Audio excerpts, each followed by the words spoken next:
What happens when the man who signs the paycheck steps into the kitchen and no one knows it's him?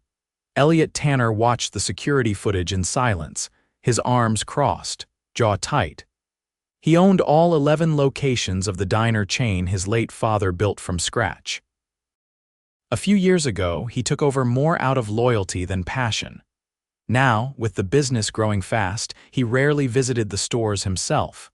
District managers fed him polished reports and everything looked good on paper, but something didn't sit right.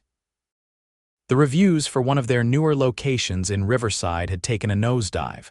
Customers complained about slow service, cold food, and rude staff. When Elliot asked the store manager, she blamed staff shortages, high turnover, and kids who don't want to work. He wasn't buying it. Elliot decided to show up unannounced, but not as himself. He wanted the truth, raw and unfiltered. So he shaved his beard, dyed his hair a dull brown, and swapped his usual suit for a faded uniform polo and non-slip shoes. A fake name tag read Brian. He hadn't personally met most of the kitchen staff at the newer stores that was handled by the district hiring team, so no one would recognize him. At 7 in the morning, he walked into the Riverside diner for his first undercover shift. "Hey," a woman called from behind the counter. "You the new guy?" "Yeah, Brian," he said, forcing a nervous chuckle. Starting today, the manager, a stout woman in her early 50s named Carla, gave him a once-over. "Kitchen's short, you'll be doing prep with the trainees." "Stay out of Chef Rod's way, he's got zero patience for screw-ups." "Got it," Elliot said. He followed the clatter of pans and the smell of bacon into the kitchen. A tall man in a grease-stained apron barked orders while flipping eggs with robotic speed. "Rod," Carla shouted, "new guy's here." "Put him with the other trainee." Rod looked up, scowled, and jerked his thumb toward the prep station. "Don't slow us down." Elliot shuffled over to a girl in her early 20s with nervous eyes and a shaky grip on a tomato slicer. "Hey, Brian," he said softly. "Ava," she said, not looking up. They worked in silence until Rod stormed over. "What the hell is this?" he snapped, grabbing a tray of uneven tomato slices. "Are you blind? These are trash," Ava flinched. I'm trying, I don't care what you're trying. This isn't a damn school project." "You either do it right or get out." Elliot's jaw clenched. He kept his head down. Rod turned to him. "And you think you're better. Let's see how you screw it up." Elliot took the knife and sliced a few tomatoes perfectly even. Rod narrowed his eyes. "Lucky cut," he muttered, then stomped off. Ava whispered, "He's always like that. Yesterday he made a kid cry. They quit before lunch." Elliot's stomach twisted. He had expected some tension, but not this level of hostility. By noon, the kitchen was chaos. Orders backed up, Rod yelling at everyone, and Carla nowhere to be seen. Ava dropped a plate of hash browns on her way to the window. Rod exploded. "You useless idiot, that's $5 gone because you can't carry a damn plate." "I'm sorry," she stammered, eyes glassy. "Don't talk, just clean it, or go cry in the walk-in like the last one." Elliot stepped between them. "Hey, that's enough," Rod sneered. "What you say?" I said, "That's enough. She's trying and you're making it worse." Rod leaned in. "Who do you think you are, rookie?" Elliot met his eyes. "Someone who's not okay with bullying." Rod scoffed and stormed off, muttering curses. Ava wiped her eyes with her sleeve. "You shouldn't have done that. He'll make your life hell now." Elliot gave her a small nod. "Let him try." By the end of the shift, Elliot's back ached, his hands were raw from scrubbing pans, and his head pounded with anger. He couldn't unsee what he saw. Ava wasn't the only one. 2 other trainees had quit this week. One of the line cooks admitted he was only staying until his rent was paid. Morale was in the dirt. Rod ruled the kitchen with fear, and Carla turned a blind eye. Back in his rental car, Elliot pulled off his name tag and stared at it. Tomorrow he'd go back in. Not as Brian, but as Elliot Tanner, the man who owned this place. And things were about to change. Elliot parked in the back lot the next morning and waited until the last cook slipped inside before he climbed out of the car.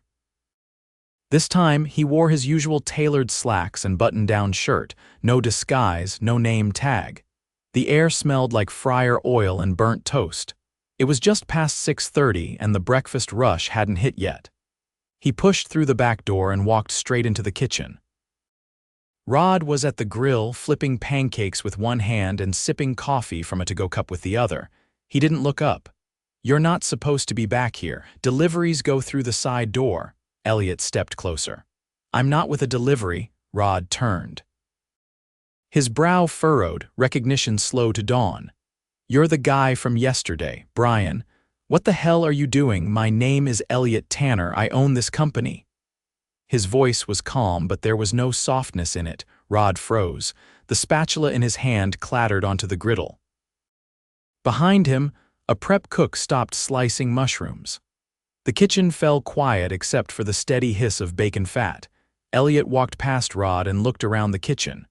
Nothing had changed since yesterday. Equipment still wiped down half-heartedly, the walk-in's door slightly ajar. He turned and faced Rod. "I watched you yesterday. I saw how you treated Ava and the others. That wasn't leadership, that was abuse." Rod opened his mouth, but Elliot cut him off. "Save it. You're done here. Get your things and leave." Rod's face flushed deep red. "You think you can fire me without hearing my side? I've already seen enough. This isn't up for discussion." Rod's jaw worked, but he said nothing. He threw his apron on the counter, muttered something under his breath, and stomped out. The door banged behind him. Elliot turned to the prep cook, a young man with sleeves rolled up to his elbows and a knife paused in mid-air. "What's your name?" "Lewis." "You trained under Rod?" Lewis hesitated. "Kind of, mostly just figured things out myself." "I'm not surprised." "Anyone else in here with actual leadership experience?" Lewis looked toward the back where a short woman in her 40s was chopping onions. "Melanie's been here the longest. She knows all the stations." Elliot nodded and walked over. "Melanie," she wiped her hands on a towel, wary but composed. "Yes, I'm Elliot Tanner. I'm stepping in for now. I need someone who knows the flow of this kitchen to help me get it back on track." Melanie gave the faintest nod. "I can do that. Good. We'll get through today together. After that, we'll figure out a longer-term plan." He stepped into the expo line just as Carla strolled in through the side entrance, coffee in one hand, phone in the other. She stopped short when she saw him. "Elliot." I didn't know you were coming in today." "I'm sure you didn't." He didn't raise his voice, but the edge was sharp. "Let's talk in the office." She followed him, slow and cautious. The office was cramped, walls lined with outdated calendars and faded training posters. Elliot shut the door behind them. "You've been managing this location for how long?" 14 months. "And in that time, did you not notice the turnover, the morale, the abuse in your kitchen?" Carla sat, fidgeting with her necklace. "I've had staffing issues, everyone has." Rod was tough but reliable. He kept the kitchen moving. "At what cost?" Elliot leaned forward. "You let him create a toxic environment. You ignored complaints. You let good people walk out the door." "I did what I had to. We were short-staffed." "If I'd lost him, I don't know how you lost people anyway, just not the ones you should have." She looked away, silent. "I'm removing you from this location," Elliot said. "You'll be reassigned back office work until we decide your future here, effective immediately." Carla's face fell. "Wait, Elliot, I've been with this company 15 years. And you should have known better." He stood. "Pack up, I'll handle the floor today." He walked out before she could argue. Back in the kitchen, Melanie was already organizing the stations. Lewis had taken over the grill. Ava was prepping vegetables, quieter than most but focused. Elliot stepped onto the line. "Here's how this is going to work," he said loud enough for the team to hear. "We're going to run this shift clean, no yelling, no shame. No one gets pushed out for learning at their own pace. If you need help, ask. If you see someone struggling, step in." Melanie called out, "Order up 2 pancakes, bacon, side of fruit." "I got it," Elliot said, plating the order and sliding it onto the window. Ava glanced over. "You actually know how to work the line. I grew up in this kitchen. My first job was washing dishes at the original location. My dad made me learn everything before I was allowed to touch a register." She gave the briefest smile. "Your dad, was he like Rod?" "No, he was firm, but he didn't humiliate people. He believed in second chances, not breaking people down. Ava nodded and went back to her station. The breakfast rush hit hard. Orders came in waves. The grill sizzled non-stop and the dish pit filled quickly. Elliot didn't stop moving. He ran toast, dropped hash browns, even swept under the prep tables between tickets. By 10:30, the line was humming. Melanie called out orders with practiced calm, and Louis had started helping Ava with plating. The difference in energy was immediate. No one flinched when they made a mistake. No one snapped. People asked questions, gave quick assists, and kept the line moving. During a brief lull, a server with ginger hair and a notepad at her hip approached Elliot. "You're the owner, right?" she asked. Elliot, "Yeah, I'm Nina. Just wanted to say, whatever happened today?" "It's the first time I've seen that kitchen run without someone crying before lunch." "That's not the bar we're aiming for," she laughed. "Fair, but it's a start." As the lunch shift approached, Elliot brought the team together near the back line. "I know today's not been typical. A lot of change in a short time, but I want to hear from all of you. What's not working? What do you need to do your jobs better?" Louis raised a hand. "Honestly, half the equipment in dry storage doesn't work. We've been rotating one working mixer for everything." Melanie added, "The schedule's been a mess. People find out their shifts the night before. No time to plan, no consistency." Ava spoke last, voice soft. "The training's not training, it's just sink or swim." Elliot took it all in. "That change is starting now. I'll get a team in here to audit equipment. We'll fix what we can and replace what we can't. Scheduling will be posted a week in advance, minimum. And we'll launch a proper training program, paid time, no shortcuts." Someone behind him let out a low whistle. "Also," he added, "no one here should feel invisible. If you've got skills, speak up. If you want to grow, we'll make space for it." He handed Ava a clipboard. "You said the training sucks. Help us build a better one." She blinked, caught off guard. You've seen what doesn't work." "That makes you qualified." She nodded slowly. "I'll try. That's all I ask." Elliot stepped back and looked around. The walls hadn't changed. The equipment still needed work. But the people, the energy, they weren't the same as this morning. He would stay on site the rest of the week. Not to hover, but to listen. To rebuild trust. And to make sure no one like Rod ever held a position of leadership in his company again. Elliot leaned against the counter in the back office late that afternoon, sleeves rolled up, sweat still clinging to his collar from the lunch shift. He stared at the whiteboard above the desk, where someone had scrawled half a schedule in red marker next to a list of food inventory that hadn't been updated in weeks. He looked over his shoulder at Melanie, who stood just inside the doorway, arms crossed. "Who's been handling the scheduling this past month?" She stepped closer. "Mostly Carla. Sometimes she delegated, but never the same person twice. There were weeks when nobody knew who was supposed to open until the morning of." Elliot let out a breath through his nose. "What about payroll?" Sent through auto reports. "We clock in and out, but nobody really sees what hours get flagged." Elliot nodded, then turned back to the desk. "I'll need a full list of positions here, who's doing what and who's actually trained for it. I can pull that together tonight. I appreciate it." He was halfway through reviewing Carla's last batch of schedules when Ava pushed the door open, hand still holding the frame. "Hey. You said earlier you wanted ideas for the training packet." Elliot gestured her in. "Let's hear it." She unfolded a sheet of paper, the edges damp from her hands. "I broke it into sections. One for kitchen safety, another for basic food handling, then a separate one for how to prep each station. I figured maybe we could use videos too. Some of the newer people learn better that way." He took the paper, scanned it. "This is solid. Who helped you?" "No one, just wrote it during break." "You've got a good head for structure," she shrugged. "I just remember how lost I felt the first week." "Then you're exactly the kind of person I want helping us rebuild this." She hesitated. "I'm not a manager.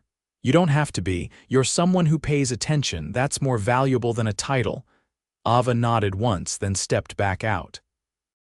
Elliot tapped the paper against the edge of the desk before folding it and sliding it into his laptop bag. He made his way back to the kitchen, where dinner prep had already started.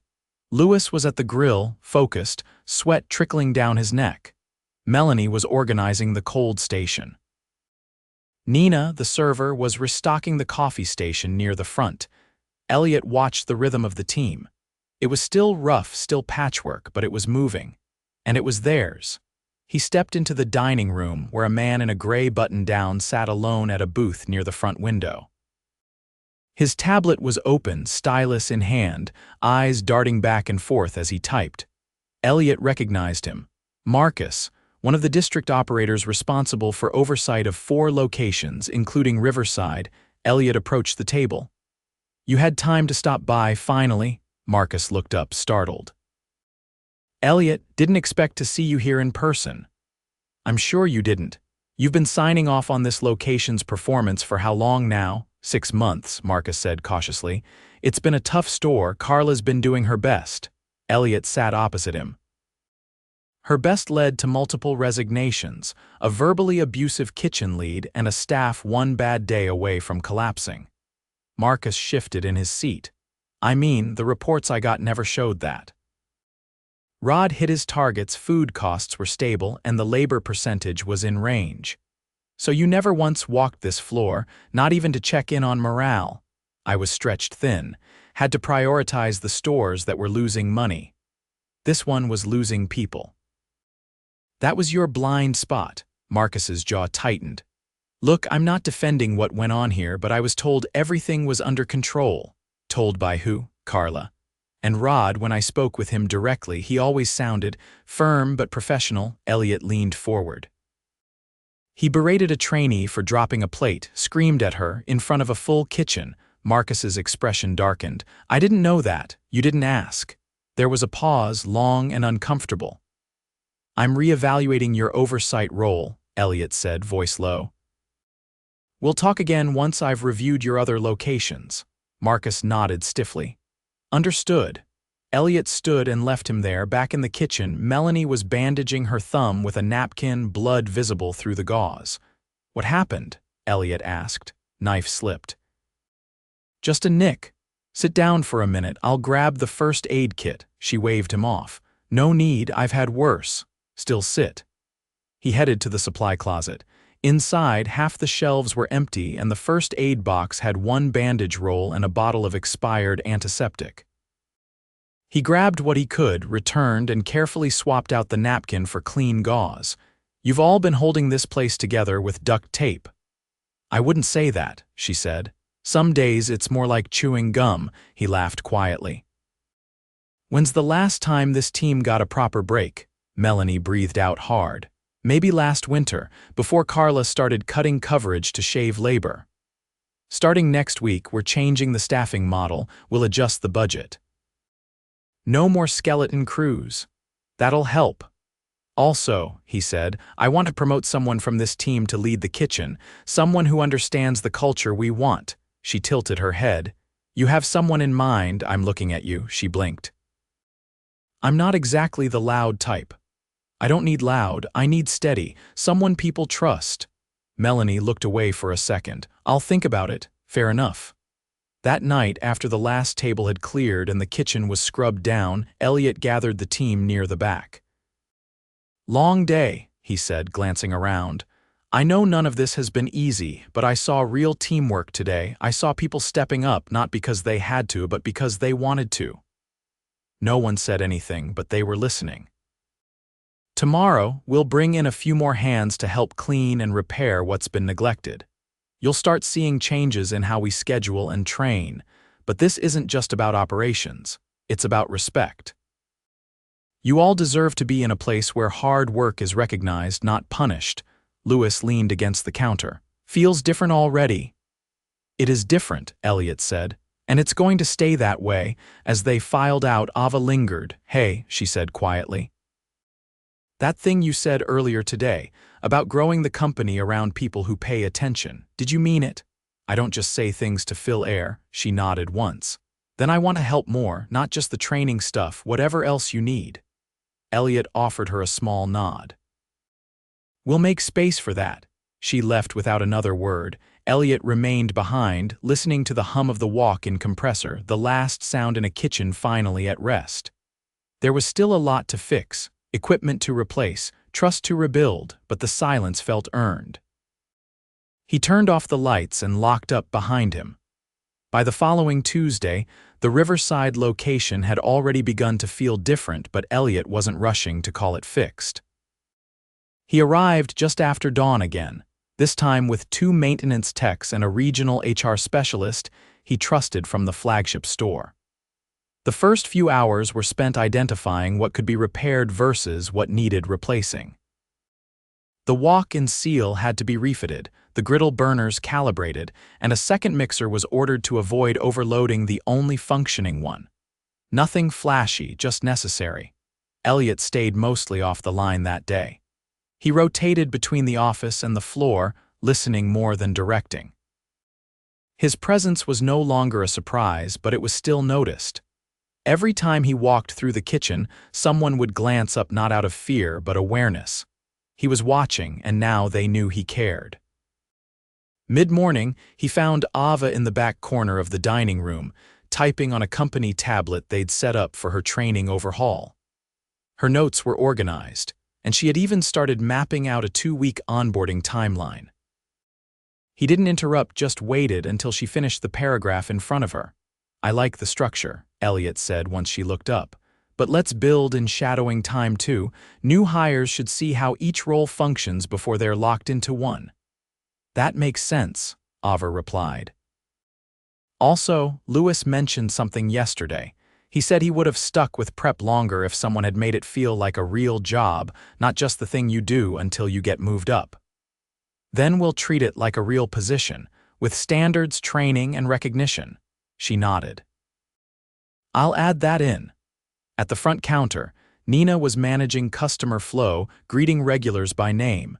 She had a natural rhythm, refilling coffee before it was asked for, catching small issues before they became complaints. Elliot waited until she handed off a ticket before stepping beside her. "I've been watching how you work. You've got good instincts." She raised an eyebrow. "You offering me a promotion? I'm offering a conversation about what you want. I've been doing this a while. I could train front-of-house staff if there was a system for it." "There will be. When you're ready, I want you writing that playbook." She leaned against the counter. "You're not just cleaning house, you're rebuilding it. That's the idea." Late afternoon, Elliot held a meeting in the break room. No clipboards, no performance reviews, just a real conversation. The HR specialist, Carmen, sat in to observe and take notes. The team gathered around the folding table, some sitting, others leaning against the wall. Melanie had a notebook in hand but didn't speak until Elliot motioned to her. "I've been working on a cross-training schedule," she said. "It'll rotate people through different stations over the next month. That way, no one gets stuck and we always have backup." Ava added, "And I've integrated Melanie's chart into the training packet, so new hires will know what to expect right away." Elliot looked around the room. "This is what leadership looks like: quiet follow-through, clear direction, making sure no one falls behind." Carmen spoke up. "I've reviewed the previous staff exit interviews. Most of them mentioned burnout, poor communication, or being treated like they didn't matter." "That won't happen again." Lewis raised a hand.